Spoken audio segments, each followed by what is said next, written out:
Leur fille adoptive, celle qui est diplômée de Sciences Po. Et qui sert le vin? La question n'était pas seulement une surprise, c'était un jugement. La famille de Montreuil avait tout donné à Aïssata, un nom, une éducation d'élite, une place dans la société. Elle devait être leur trophée ultime. Au lieu de cela, elle est devenue le rappel gênant d'un projet qui a mal tourné. Pour eux, voir cette jeune femme noire servir à table n'était pas le récit d'un choix, mais une insulte directe à leur propre générosité. Suivez-nous et vivez chaque rebondissement de cette histoire. Abonnez-vous maintenant et soutenez notre chaîne. Aïssata franchit le seuil de la salle à se manger, ses pas résonnant légèrement sur le parquet ciré. La lumière froide des lustres en cristal éclaire une longue table ornée d'argenterie scintillante, où les invités, drapés dans des étoffes coûteuses, échangent des sourires polis. L'air est saturé d'une tension feutrée, ponctuée par le cliquetis des couverts. Elle porte une robe noire sobre, mais taillée avec une élégance discrète, et son dos reste droit, malgré les regards qui se posent sur elle comme des aiguilles. La soirée, organisée par Claire et Philippe de Montreuil, réunit l'élite parisienne, et Aïssata sait que chaque geste, chaque mot sera scruté. Elle s'arrête un instant près de la porte, sentant le poids des attentes. Claire, dans une robe Chanel beige, lève les yeux de son verre de champagne. Son sourire, parfaitement calibré, dissimule un éclair de reproche. « Aïssata, tu es en retard, » dit-elle, sa voix douce mais tranchante comme une lame fine. Les conversations s'interrompent une fraction de seconde et les têtes se tournent. Philippe, concentré sur son assiette, découpe son bœuf avec une précision mécanique, évitant son regard. Arthur, assis à côté d'une chaise vide, touche nerveusement sa cravate et fait un signe discret à Aïssata pour qu'elle le rejoigne. Elle s'installe, consciente des murmures qui s'élèvent. Madame Lefebvre, une femme aux cheveux argentés, ornée d'un collier de perles, se penche vers Claire. « Ma chère, votre nouvelle domestique a un visage familier, non ?» Sa voix, assez forte pour être entendue, porte une pointe de moquerie. Claire répond avec un rire léger, mais ses doigts se crispent sur son verre. « Non, Hélène, c'est Aïssata, ma fille adoptive. Tu l'as peut-être oubliée. Elle préfère une vie indépendante ces temps-ci. » Le mot « indépendante » sonne comme une accusation déguisée. Aïssata garde les yeux baissés un instant, ses mains posées calmement sur ses genoux, mais son cœur bat plus fort. Elle sent le regard de Madame Lefebvre, curieux et dédaigneux, la disséquer. Un homme en costume sombre, un politicien connu, brise le silence. « Alors, Aïssata, que faites-vous après Sciences Po? Un poste au quai d'Orsay, peut-être ?» Son ton est aimable, mais ses yeux trahissent une curiosité presque intrusive. Avant qu'elle ne puisse répondre, Claire intervient, son sourire intact. Elle explore ses options, une expérience très terre-à-terre, disons. Le mot « terre-à-terre » est prononcé avec une condescendance subtile, comme si elle parlait d'une excentricité passagère. Aïssata redresse la tête, ses yeux sombres rencontrant ceux du politicien. « Je gère des équipes dans un restaurant au Marais, » dit-elle, sa voix claire et posée. « Cela me permet de découvrir Paris, sous un autre angle, de rencontrer des gens authentiques. » Un silence glacial s'abat sur la table. Madame Lefebvre émet un « oh » théâtral, ses lèvres pincées, en un sourire amusé. Arthur, mal à l'aise, renverse son verre de vin rouge. Le liquide se répand sur la nappe blanche, formant une tache qui attire tous les regards. « Pardon » marmonne-t-il, cherchant un mouchoir. Claire soupire, un son aigu et contrôlé, et fait signe à une domestique. « Nettoyez cela, vite !» Aïssata sent une chaleur monter à ses joues, mais elle refuse de baisser les yeux. À l'intérieur, des images de son enfance affluent. Les marchés vibrants de Dakar, l'odeur des épices, la voix chaude de sa mère biologique. Ce souvenir contraste avec la froideur de cette salle, où chaque mot semble calculé pour la remettre à sa place.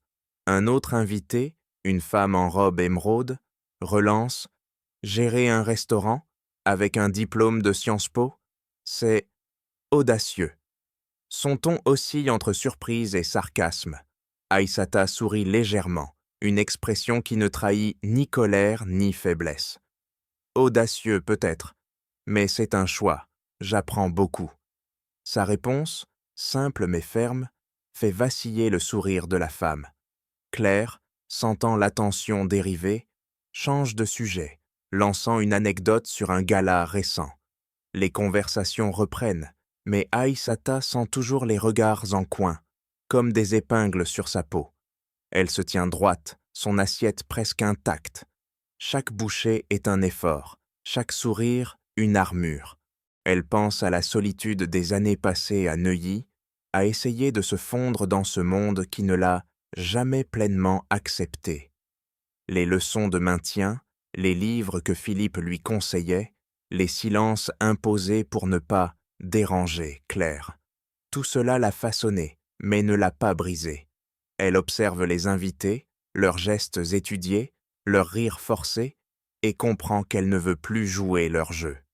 Soudain, Claire se tourne vers elle, son sourire plus acéré. « Aïssata, raconte-nous, comment se passe ton expérience ?» Le mot est chargé, comme une invitation à s'humilier. Aïssata pose lentement sa fourchette, ses doigts effleurant le bord de la nappe.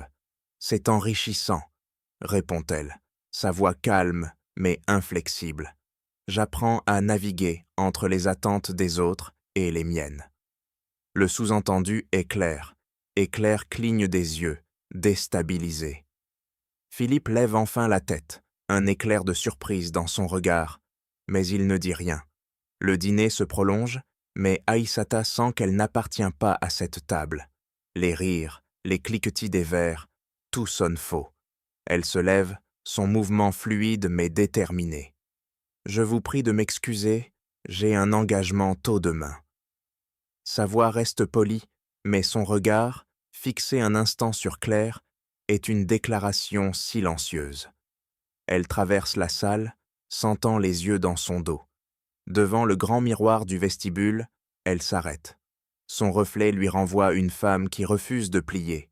Ses yeux, profonds et intenses, brillent d'une force contenue, un feu qui ne demande qu'à s'exprimer. En quittant le vestibule, elle marche dans la nuit parisienne, l'air frais apaisant la tension dans sa poitrine. Elle serre son sac, où son téléphone vibre doucement. Un message d'Amina, sa meilleure amie, clignote. « Ça va ?» Aïssata ne répond pas tout de suite. Elle lève les yeux vers les étoiles, rares dans le ciel de la ville, et prend une profonde inspiration. Demain, elle retournera à son monde, celui qu'elle a choisi, où elle peut être elle-même, loin des masques de cette table. Elle se dirige vers son appartement, prête à affronter ce qui l'attend, avec une certitude nouvelle ancrée au fond d'elle. Aïssata referme la porte de son appartement, laissant derrière celle la fraîcheur de la nuit parisienne. Le silence de son petit refuge contraste avec le cliquetis des couverts et les murmures acérés de la salle à manger des Montreuil. Elle pose son sac sur une chaise, ses doigts effleurant le tissu au motif ouest-africain qui drape le canapé. Une lampe diffuse une lumière chaude, révélant un espace ordonné. Une étagère chargée de livres de James Baldwin et Aimé Césaire, une plante verte dans un coin et une photo encadrée d'elle, enfant, souriant dans un marché coloré. Elle s'assied, sort son téléphone et ouvre le message d'Amina reçu après le dîner. « Ça va ?» Ses lèvres esquissent un sourire fatigué. Elle lance un appel vidéo. Amina apparaît à l'écran, entourée du chaos organisé d'une salle de rédaction. Alors, la soirée chez les Montreuil, toujours aussi chaleureux ? Demande-t-elle, son ton mêlant sarcasme et inquiétude. Aïssata s'adosse au mur, ses yeux fixant un point invisible.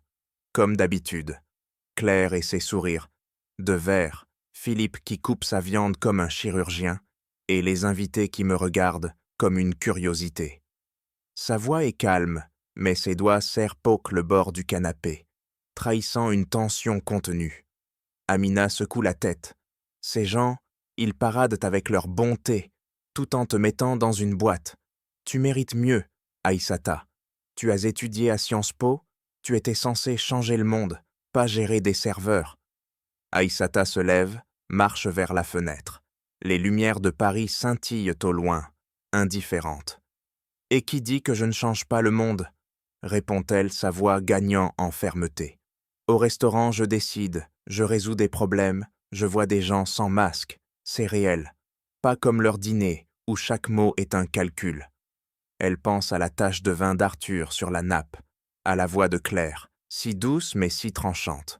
Ce monde-là, elle l'a trop longtemps essayé d'intégrer, apprenant leur code, retenant ses émotions pour ne pas être trop. Amina insiste, mais ce n'est pas toi, ça, tu es des plus que ça. Aïssata retourne s'asseoir, ses yeux s'attardant sur l'étagère. Elle se souvient des nuits à Neuilly, lisant les livres que Philippe lui prêtait, espérant prouver qu'elle méritait sa place. Chaque effort, chaque sourire forcé pour plaire à Claire était une petite mort de son authenticité. « Peut-être, dit-elle, mais je ne veux plus prouver quoi que ce soit à qui que ce soit. Ce travail, je l'ai choisi. Il me donne une liberté qu'ils ne comprendront jamais. » Amina soupire, mais un sourire complice éclaire son visage. Têtue, comme toujours. Aïssata se lève et ouvre un tiroir. Elle en sort son diplôme de Sciences Po, soigneusement plié dans une pochette. Elle le déplie, ses doigts caressant le papier épais. Elle se rappelle le jour de la remise, les applaudissements, le regard de Claire, fier mais conditionnel. Elle avait cru, à l'époque, que ce diplôme serait son passeport pour leur monde. Mais les entretiens d'embauche, les refus polis, nous cherchons quelqu'un qui correspond mieux à notre culture, lui ont appris que ce monde ne l'attendait pas. Elle pose le diplôme sur la table, à côté d'une photo d'elle, à 6 ans, cheveux tressés, dans les bras d'un couple plus jeune, au visage crispé par un mélange de fierté et d'incertitude. Elle prend le cadre et le fixe. Cette petite fille, pleine d'espoir, ignorait encore les murs invisibles qu'elle devrait affronter. Aïssata sent une chaleur monter dans sa poitrine, non pas de tristesse, mais de détermination. Elle décide de sortir le diplôme de sa pochette. Avec des gestes précis, elle le place dans un cadre simple, acheté il y a des mois, mais jamais utilisé. Elle accroche le cadre au mur, juste à côté de la photo. Le geste est silencieux, mais puissant. Elle ne le fait pas pour les autres, mais pour elle-même, pour honorer la femme qu'elle est devenue, celle qui a survécu aux regards, aux mots qui coupent, aux attentes étouffantes. Un silence s'installe dans l'appartement. Elle s'assied à nouveau, ses pensées revenant au dîner. Le commentaire de Madame Lefebvre, le silence de Philippe, la maladresse d'Arthur. Tout cela tourne dans sa tête. Elle se demande ce qu'Arthur voulait dire avec son regard coupable. Pourquoi il n'a rien dit pour la défendre? Son téléphone vibre à nouveau. Un message d'Arthur. « Pardon pour ce soir, j'aurais dû parler. » Elle fixe l'écran, ses doigts hésitants au-dessus du clavier. Elle tape une réponse, puis l'efface. Elle n'est pas prête à lui donner l'absolution. Pas encore. Elle se lève, va à la cuisine et se sert un verre d'eau. En buvant, elle regarde le diplôme encadré, la photo à côté. Ces deux images racontent son histoire. Une enfant adoptée, une femme éduquée, mais toujours en marge. Pourtant, ce soir, elle sent quelque chose changer. Ce n'est pas de la colère, ni de la résignation, mais une clarté nouvelle. Elle ne veut plus se cacher derrière leurs attentes. Elle est Aïssata, et cela suffit. Elle pose le verre et vérifie l'heure. Demain, elle retournera au restaurant Le Vitrail Doré, où elle gère les équipes, résout les crises et trouve un sens dans le chaos. Ce travail, si méprisé par Claire et ses invités, lui donne une liberté qu'ils ne comprendront jamais. Elle éteint la lampe laissant l'appartement dans une pénombre douce. En se préparant à dormir, elle pense à la journée qui l'attend. Les clients exigeants, les collègues qui comptent mis sur elle, les défis qu'elle relève avec calme. Elle glisse son téléphone dans son sac, prête à affronter ce monde qu'elle a choisi, celui où elle peut être elle-même, sans masque. Aïsata ajuste son tablier noir, ses gestes précis dans la lumière dorée du restaurant Le Vitrail Doré. L'ambiance est feutrée, ponctuée de notes de jazz et du murmure des conversations des clients, tous vêtus de tenues impeccables. Elle glisse son téléphone dans sa poche, ignorant le message d'Arthur, reçu la veille. « Pardon pour ce soir, j'aurais dû parler. » Elle se concentre sur les tables, distribuant les tâches aux serveurs avec une autorité calme mais ferme. Ses yeux scrutaient la salle, captant les détails. Un client agitant impatiemment une main, une flûte de champagne à moitié vide. Elle est dans son élément, orchestrant le chaos avec une aisance qu'elle a forgée au fil des mois. Alors qu'elle vérifie une commande, la porte s'ouvre, laissant entrer Claire, Madame Lefebvre et un groupe de femmes élégantes. Aïsata les remarque immédiatement, son estomac se nouant légèrement.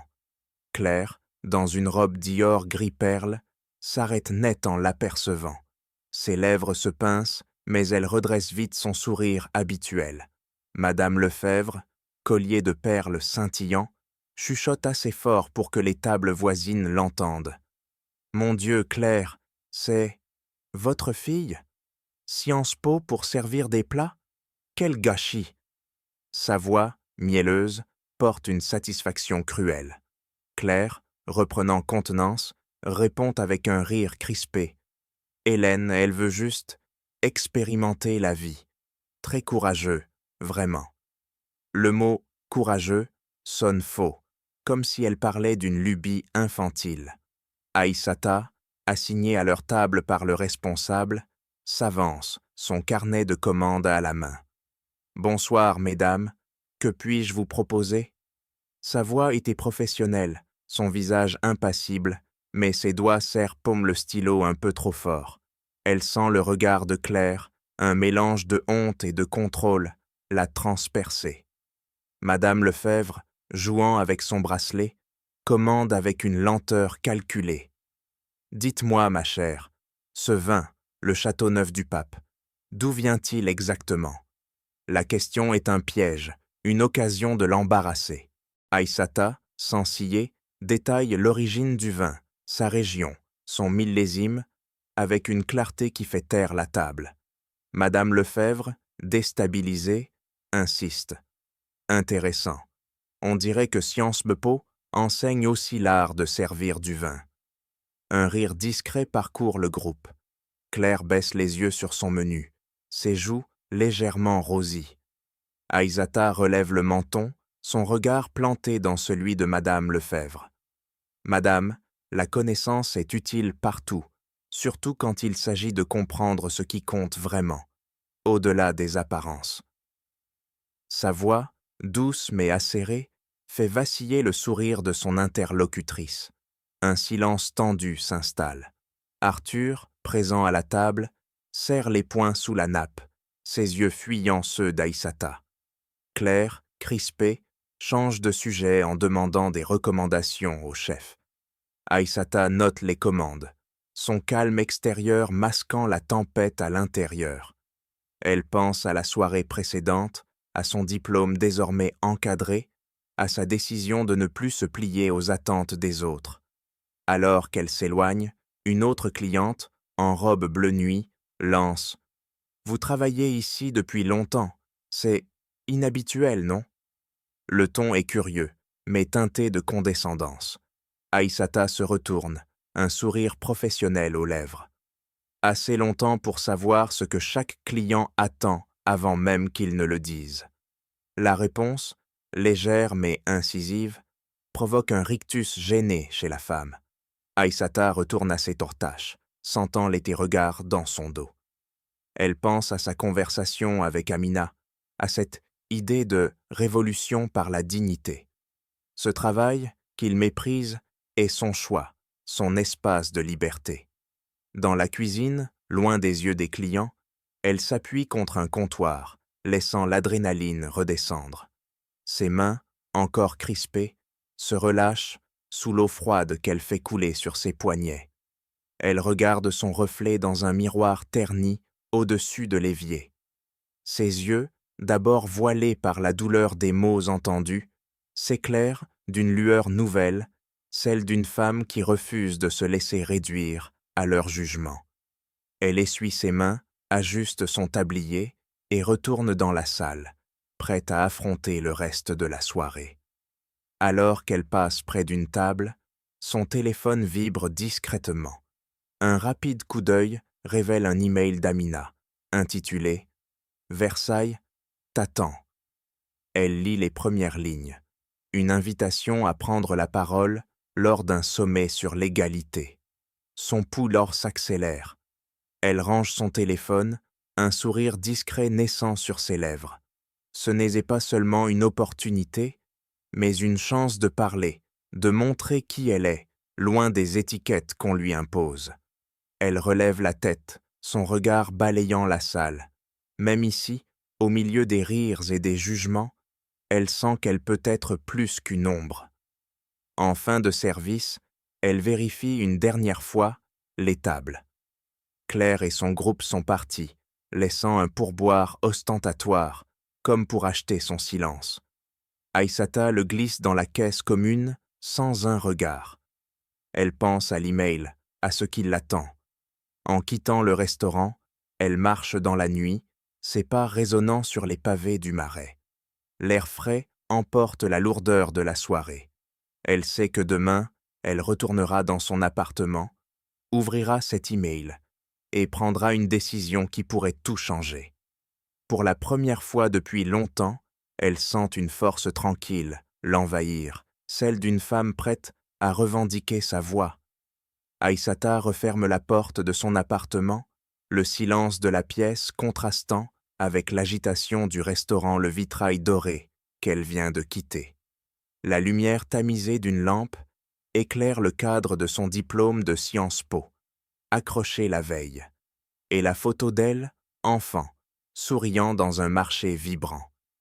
Elle pose son sac, sort son téléphone et ouvre l'email d'Amina reçu pendant son service.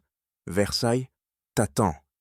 Les mots qu'on résonne, porteurs d'une possibilité nouvelle. Elle s'assied sur le canapé, ses doigts hésitants au-dessus de l'écran, puis clique pour lire l'invitation à prendre la parole lors d'un sommet sur l'égalité.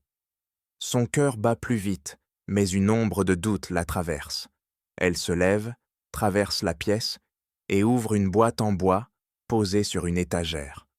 À l'intérieur, des souvenirs soigneusement rangés, des photos, des lettres, des fragments d'un passé qu'elle revisite rarement.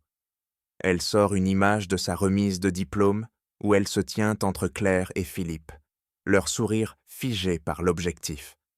Elle retourne la photo, ses yeux tombant sur une note manuscrite de Claire. Espérons qu'elle ne nous fasse pas honte un jour. Les mots, écrits à l'encre fine, la frappent comme une gifle. Elle repose la photo, ses mains tremblant légèrement, et prend une lettre pliée, datée de son admission à Sciences Po. « Nous sommes fiers de toi », écrivait Claire. « Prouve que tu es digne de cette chance. » Aïssata fixe les lignes, son esprit replongeant dans les années Bois-Neuilly, où chaque effort pour s'intégrer était un combat contre des murs invisibles. Elle s'assied sur le sol, la lettre entre les mains. Les souvenirs affluent. Les entretiens d'embauche où elle brillait par son éloquence, mais recevait des refus voilés. Pas tout à fait l'image de l'entreprise. Elle pense à la voix de Madame Lefebvre, au restaurant, à celle de Claire, toujours prête à la réduire à une anecdote. Son téléphone vibre, interrompant ses pensées. Un message vocal de Claire, laissé pendant la soirée. « Aïssata, j'ai entendu parler de cette invitation à Versailles. Ce n'est pas une bonne idée. Pense à la famille. » La voix, douce mais autoritaire, ravive une vieille colère. Aïssata repose le téléphone sans répondre, ses doigts crispés sur la lettre. Elle se lève, marche vers la fenêtre. La pluie martèle les vitres. Un rideau gris sur Paris. Elle pense à l'email d'Amina, à cette chance de parler, de montrer qui elle est. Mais les mots de Claire, ceux de la lettre et du message, s'entrelacent dans son esprit, lui rappelant le rôle qu'on lui a assigné, celui de la fille adoptive, reconnaissante, jamais trop visible. Elle retourne à la boîte, sort une autre photo, elle, adolescente, lisant un livre dans le bureau de Philippe. Il avait cru en elle, autrefois, mais son silence au dîner prouve qu'il a choisi le confort de son monde. Elle range la photo, déterminée à ne pas laisser ses souvenirs la retenir. Son regard se pose sur le diplôme encadré. Ce n'est pas seulement un bout de papier, mais la preuve de son travail, de sa résilience. Elle pense à la soirée au restaurant, à la manière dont elle a dit et tenu tête à Madame Lefebvre, à la force qu'elle a puisée dans sa propre dignité. Versailles y pourrait être plus qu'un discours. Ce pourrait être sa scène, un endroit où sa voix ne sera pas étouffée. Elle s'assied à nouveau, ouvre son ordinateur et rédige une réponse à Amina. « Je viens ». Les mots, tapés rapidement, sont une déclaration. Elle ne le fait pas pour Claire, ni pour Philippe, mais pour elle-même, pour la femme qu'elle refuse de cacher. Un bruit à la fenêtre la tire de ses pensées. La pluie s'intensifie, un grondement sourd. Elle imagine Claire, apprenant sa décision, et un sourire discret se dessine sur ses lèvres. Elle sait que cette invitation est un risque, un défi lancé à ceux qui veulent la contrôler. Elle se lève, enfile un veste vert canard, taillé sur mesure, qu'elle a acheté pour une occasion qu'elle n'avait pas encore imaginée. Devant le miroir, elle ajuste le col, ses yeux brillants d'une détermination froide. Elle se voit à Versailles, non comme une invitée, mais comme une force qu'on ne pourra ignorer. Elle range la boîte en bois, fermant ce chapitre de souvenirs douloureux. Son téléphone vibre à nouveau. Un message d'Arthur. « J'ai entendu pour Versailles, tu es sûr ?» Elle fixe l'écran, ses doigts immobiles. Elle ne répondra pas ce soir. Elle éteint la lumière, laissant la pièce dans une pénombre apaisante. Demain, elle préparera son voyage à Versailles. Ses mots, sa présence. Elle s'allonge, l'email d'Amina toujours ouvert sur son écran. La pluie continue de tomber, mais à l'intérieur, une clarté nouvelle s'installe. Aïssata sait qu'elle marche vers un moment décisif, un pas de plus vers une liberté qu'elle construit. Pas à pas, loin des chaînes du passé. Aïssata franchit les portes du palais de Versailles, son veston vert canard épousant ses formes avec une élégance sobre. La lumière des lustres se reflète sur le marbre poli, et le murmure des conversations des élites parisiennes emplit l'air. Elle serre son sac, repensant au message d'Arthur, reçu la veille. « Tu es sûr ?» Elle l'a ignoré, préférant se concentrer sur l'instant présent. Un membre du comité d'organisation l'accueille avec chaleur, la guidant vers une salle réservée aux orateurs. Ses pas résonnent avec assurance, mais à l'intérieur, elle sent une tension familière, celle des regards qui cherchent à la définir. Dans la grande salle, Claire et Philippe discutent avec un ministre, leurs gestes étudiés. Claire, en tailleur ivoire, tient un verre de champagne, son sourire figé. Lorsqu'elle aperçoit Aïssata, son verre tremble et quelques de gouttes éclaboussent sa manche. « Philippe, » murmure-t-elle, la voix tendue, « regarde, elle est ici. » Philippe, ajustant ses lunettes, fixe Aïssata, un mélange de surprise et d'admiration dans les yeux. « Je ne savais pas, » marmonne-t-il, sa main effleurant son menton. Claire se ressaisit, avançant vers Aïssata avec un sourire forcé. « Ma chère, quelle surprise! Tu es venue assister au sommet ?»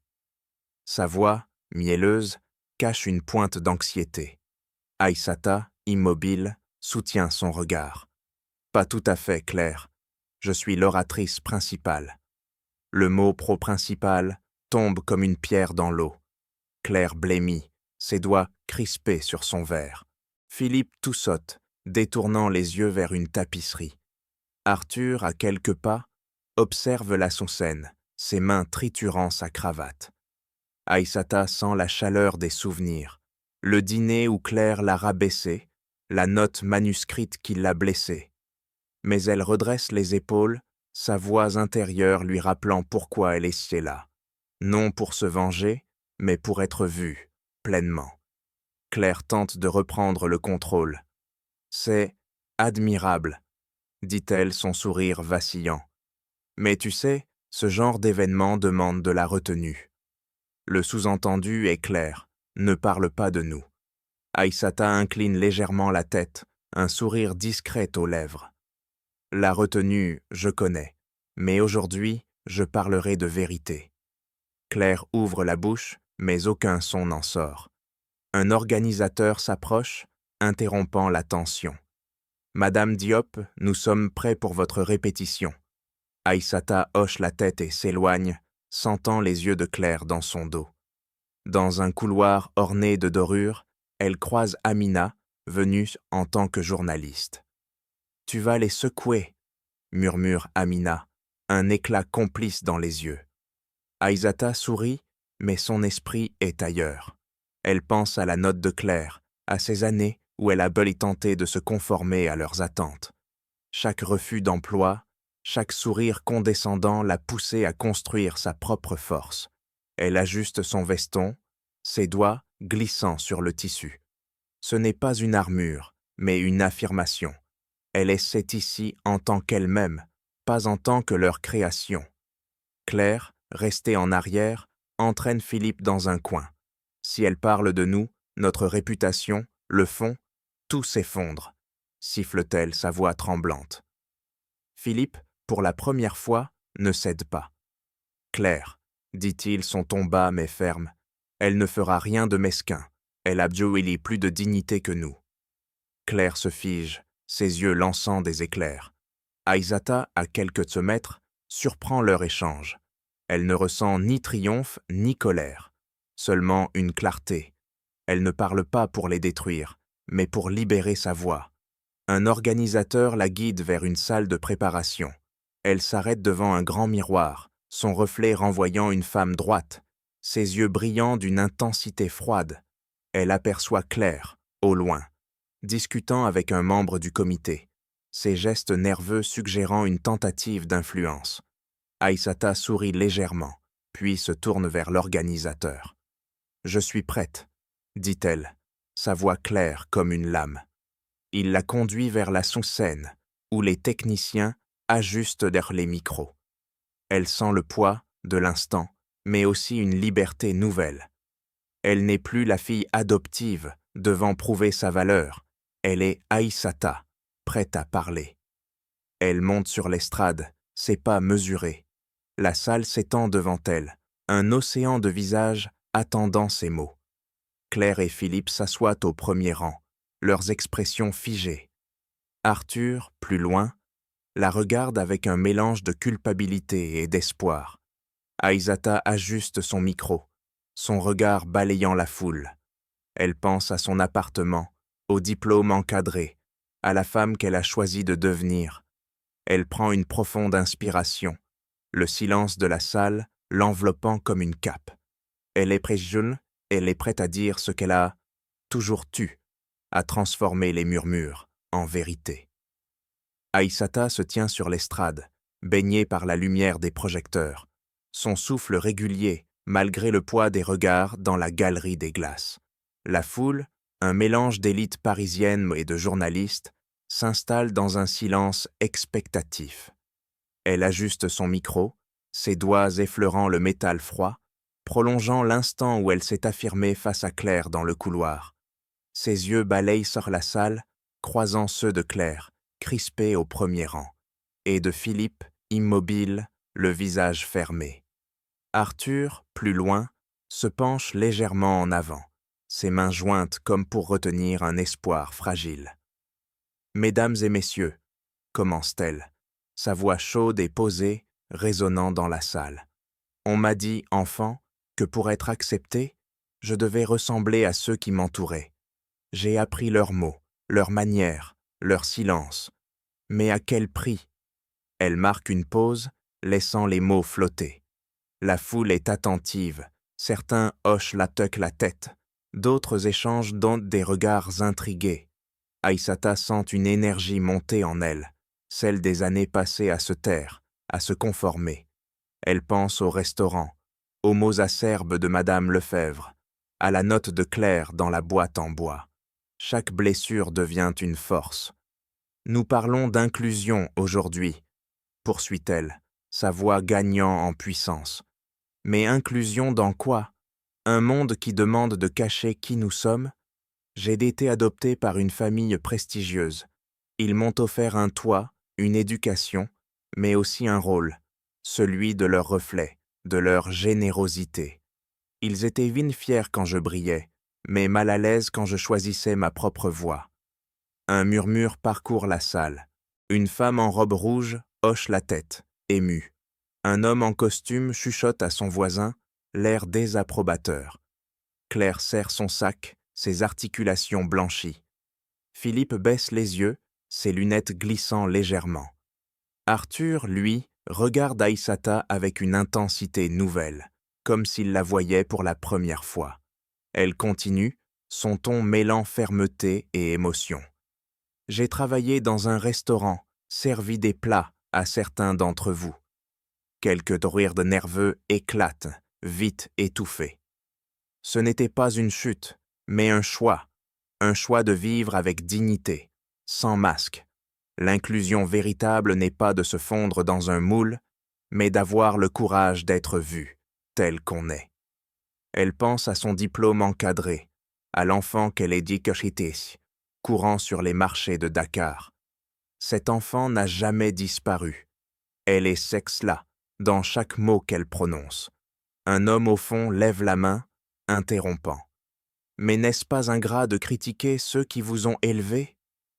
La question, teintée de défi, fait frémir la salle. Aïssata ne flanche pas. Ce n'est pas de l'ingratitude, répond-elle, son regard planté dans le sien. C'est de l'honnêteté. Reconnaître la vérité, même douloureuse, est le premier pas vers le changement. L'homme se rassied, décontenancé. Un léger applaudissement spontané éclate, vite suivi d'autres. Claire se raidit, ses lèvres pincées. Philippe, pour la première fois, esquisse un sourire discret, presque imperceptible. Aïssata conclut, sa voix claire comme un éclat de verre. Hier, j'ai servi du vin. Aujourd'hui, je vous offre un miroir. Regardez-y et demandez-vous. Que voyez-vous? Pas moi, mais vous-même. Le silence qui suit est si dense qu'on entendrait une épingle tomber. Puis, une femme au premier rang, en tailleur bleu, se lève et applaudit. D'autres suivent, et bientôt la salle entière se joint à elle, un tonnerre d'applaudissements. Aïssata reste immobile, droite, ses yeux brillants d'une fierté contenue. Elle ne cherche pas leur approbation, mais elle accepte leur reconnaissance. En descendant de l'estrade, elle croise le regard d'Amina, postée près d'une caméra, qui lève un pouce enthousiaste. La foule se presse autour d'elle, des mains se tendent, des voix l'interpellent. « Magnifique !» lance un homme en costume. « Vous avez dit ce que beaucoup pensent », ajoute une femme plus âgée, les yeux humides. Aïssata sourit poliment, mais son regard glisse vers Claire et Philippe, qui se lèvent et quittent la salle, sans un mot. Arthur reste, hésitant, puis s'approche. « Aïssata !» commence-t-il, mais elle l'interrompt d'un geste doux. « Pas maintenant », murmure-t-elle, sa voix ferme, mais sans colère. Elle s'éloigne, traversant la foule, son sac à la main. Son téléphone vibre. Un message d'Amina. « Tu as tout déchiré !» Elle sourit, range l'appareil et sort dans les jardins de Versailles. L'air frais caresse son visage, apaisant la chaleur de l'instant. Elle pense à ce qu'elle vient de faire, non pas un règlement de compte, mais une libération. Elle allait parler pour elle, pour l'enfant qu'elle était, pour ceux qui, comme elle, ont dû se battre pour être vus. Elle marche lentement, ses pas résonnant sur les graviers, prête à affronter ce qui suivra, avec la certitude qu'elle a enfin revendiqué sa place. Aïssata s'installe à une table d'un petit café du Marais, l'écho des applaudissements de Versailles encore vibrant dans son esprit. Elle sort son téléphone, relisant le message d'Amina, reçu après son discours. « Tu as tout déchiré ». Un sourire discret se dessine sur ses lèvres. Elle ouvre une application de nouvelles où un titre clignote « La fille adoptive des Montreuil secoue Versailles avec un discours sur la vérité ».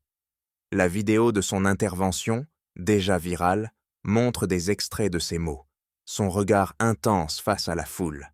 Elle pose le téléphone, observant les passants à travers la vitre, leur vie semblant si simple comparée à la tempête qu'elle vient de déclencher.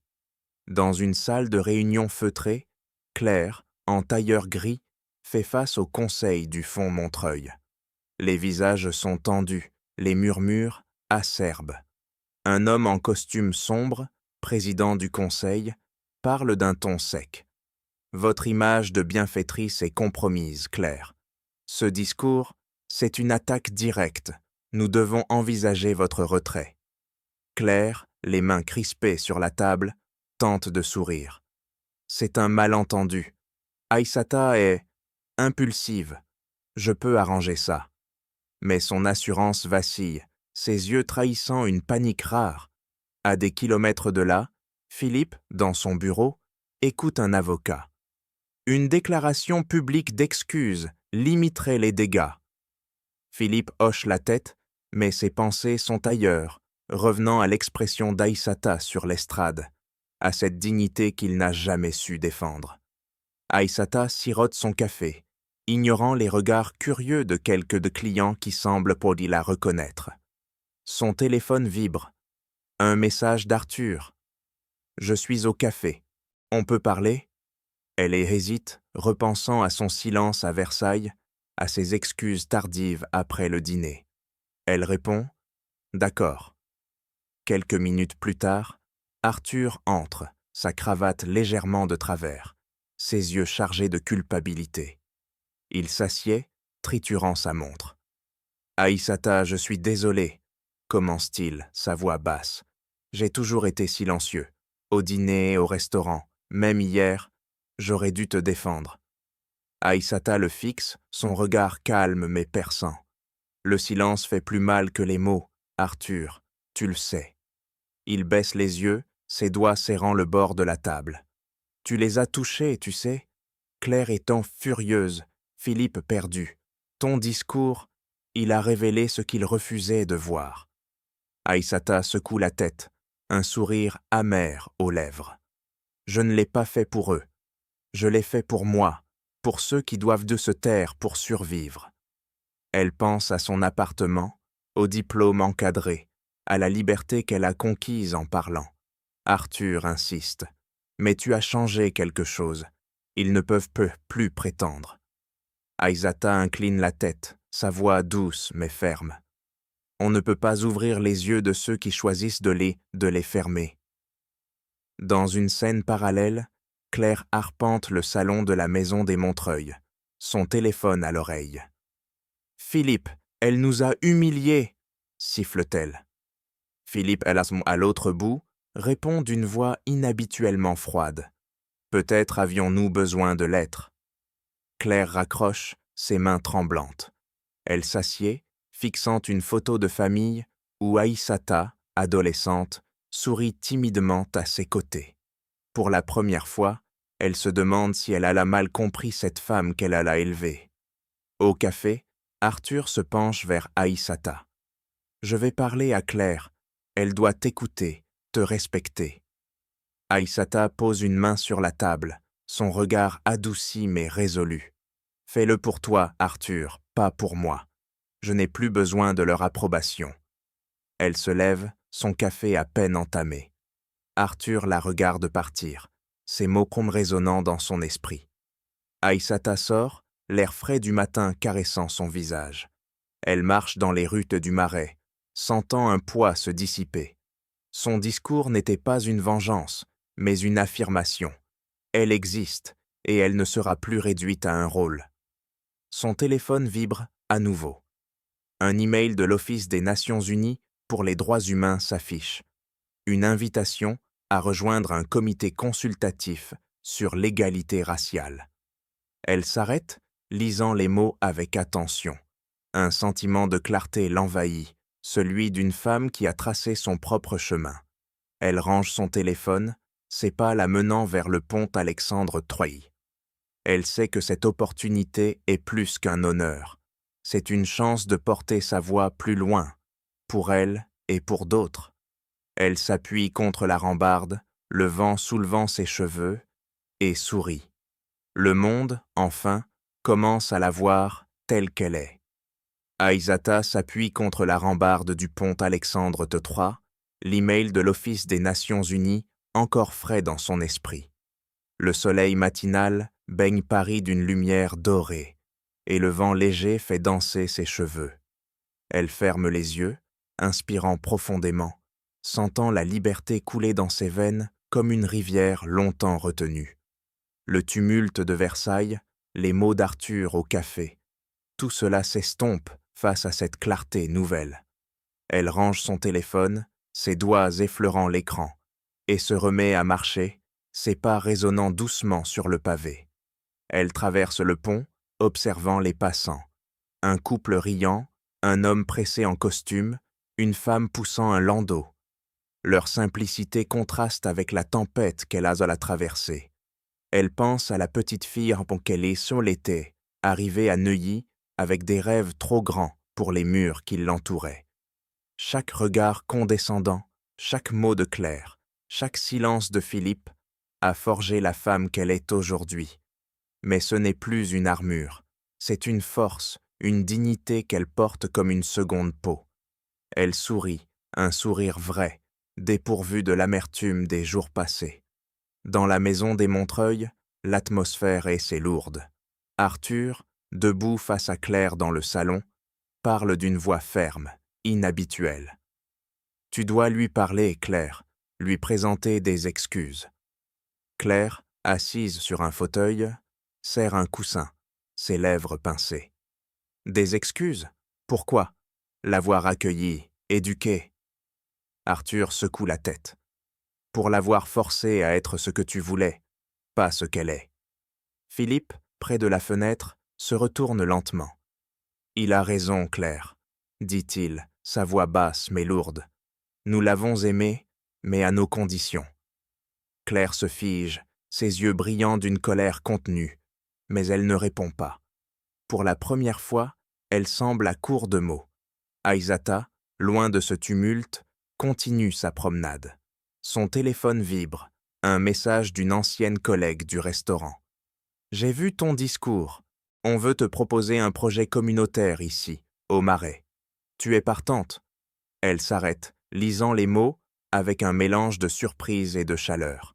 Le restaurant, ce lieu qu'on lui reprochait d'avoir choisi, lui offre une nouvelle voie, un espace où sa voix compte. Elle répond rapidement « Oui, parlons-en ». Elle pense à ses collègues, à leur rire partagé, à la camaraderie née dans le chaos des services. Ce monde, si méprisé par Claire, est le sien, celui où elle a appris à se tenir droite.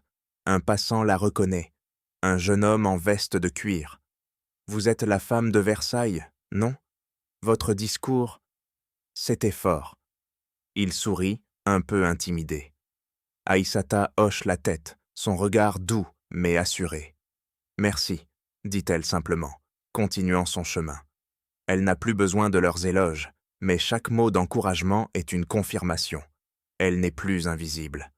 Elle pense à l'invitation des Nations Unies, à cette chance de porter sa voix au-delà de Paris. Ce n'est pas une fin, mais un début, une opportunité de parler pour ceux qui, comme elle, ont dû se battre pour être entendus. Elle s'arrête au milieu du pont, regardant la Seine scintiller sous le soleil. Ses doigts effleurent dans la rambarde, froide et lisse.